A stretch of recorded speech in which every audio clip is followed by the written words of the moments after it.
Hello friends, मेरा नाम दिव्या है और मेरा आज का टॉपिक है मौर्य साम्राज्य का पतन। सबसे पहले है अशोक का उत्तरदायित्व।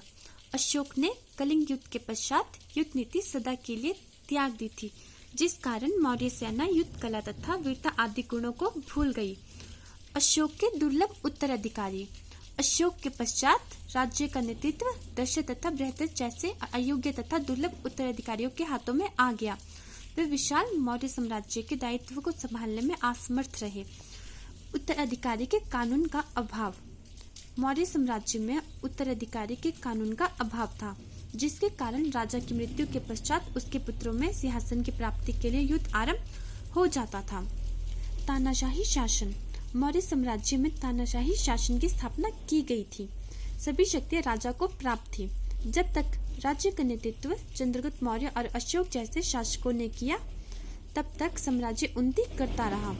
परंतु अशोक के अयोग्य उत्तराधिकारियों ने जब इसका नेतृत्व संभाला तो मौर्य साम्राज्य का पतन आरंभ हो गया। अब है विशाल साम्राज्य। मौर्य साम्राज्य बहुत विशाल था। अशोक के पश्चात मौर्य वंश का कोई योग्य शासक ना हुआ।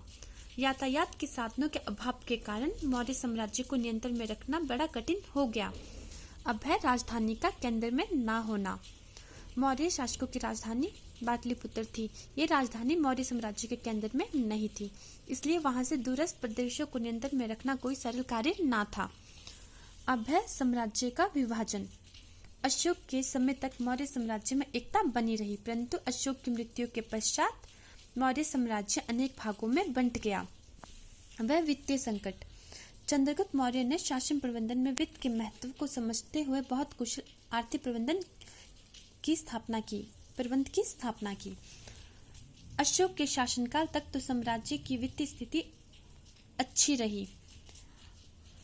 अशोक ने जन कल्याण के कार्य जैसे स्तूपा, विहार, अभिलेख, स्तंभ, लेखों आदि के निर्माण में, धर्म के प्रचार और दान देने में बहुत धन व्यय कर दिया था। राज्य कोष खाली होने के कारण शासन प्रबंध में काफी स्थिरता आ गई। परिणाम स्वरूप मौर्य साम्राज्य की नींव डगमगाने लगी।